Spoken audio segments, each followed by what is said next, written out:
नमस्कार, आप देख रहे हैं इंडिया सावधान न्यूज और मैं हूं आपके साथ मानवी ठाकुर। मंत्री अनिल विज के अपनी ही सरकार के खिलाफ दिए बयान पर सियासी बवाल हो गया। अंबाला छावनी विधानसभा सीट से निर्दलीय प्रत्याशी रही चित्रा सरवारा ने उनके बयान पर खूब चुटकी ली। उन्होंने कहा, मंत्री विज ने अपनी विफलता स्वीकार कर ली है। ये सच सामने आ गया है कि अब राज्य सरकार में उनकी कोई स्थिति सशक्त नहीं है। अगर 7 बार का विधायक और मंत्री होने के बाद उन्हें ये विफलता और असहायता का आभास हो रहा है तो उन्हें अनशन नहीं, तुरंत मंत्रिमंडल से इस्तीफा दे देना चाहिए, क्योंकि ऐसी स्थिति में मंत्री पद का कोई औचित्य नहीं रहता। चित्रा सरवारा ने कहा कि अपने इस बयान से अनिल विज ने अपनी इस विफलता के साथ साथ अपनी राज्य सरकार को भी फेल होने का सर्टिफिकेट दे दिया है। जब एक मंत्री को अपने काम करवाने के लिए आमरण अनशन की धमकी देनी पड़े तो सोच सकते हैं कि ऐसी स्थिति में आम व्यक्ति का क्या हाल हो रहा होगा। उन्होंने कहा कि अंबाला छावनी में जनता ने उन्हें सशक्त करने के लिए 7 बार विधायक की कुर्सी पर बिठाया। इसके बाद पार्टी ने उन्हें मंत्री की कुर्सी पर बिठाया। उन्होंने कहा कि ऐसे में अनिल विज का सड़क पर उतरकर आमरण अनशन की धमकी देना हैरानी की बात है। चित्रा सरवारा ने हरियाणा के ऊर्जा, परिवहन और श्रम मंत्री अनिल विज के जिस पर बयान पर तीखी प्रतिक्रिया देते हुए गंभीर सवाल उठाए हैं, वो बयान भी आप खुद ही सुन लीजिए। अंबाला से हमारे editor in chief Rajendra Bhardwaj की रिपोर्ट।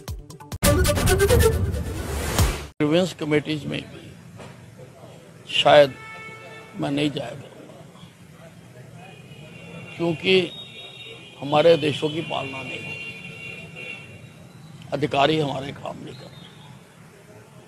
बाकी हरियाणा का तो मैंने कुछ नहीं लेना, लेकिन अंबाला छावनी की जनता ने मुझे 7 बार विधायक बनाया।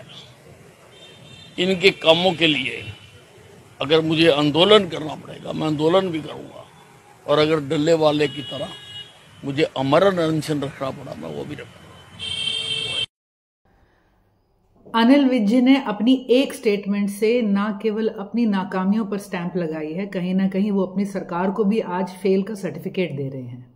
आफ्टर ऑल ये कैसी सरकार है जहां पर एक मंत्री को काम कराने के लिए आमरण अनशन की धमकी देनी पड़े, और ऐसी सरकार के अंदर आम आदमी का क्या हाल हो रहा होगा।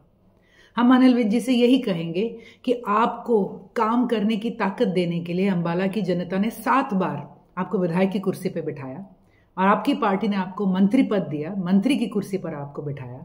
आज ही आप आमरण अनशन की धमकी देकर सड़क पर उतरने की बात ना करें, आप अकाउंटेबिलिटी की बात करें। अंबाला के अंदर जब करोड़ों करोड़ों के बजट्स आते रहे तब तो आपने बड़ी छाती ठोक के कहा कि 3 नॉट 3 की गोली की तरह मेरा काम होता है।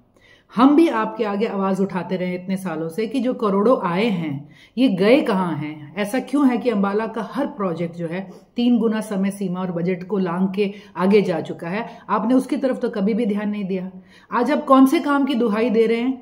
जनता के अंदर तो असल में आवाज ये है कि असली काम जो आज नहीं हो रहा वो ये है कि आपके कहे से अफसर सस्पेंड नहीं हो रहे।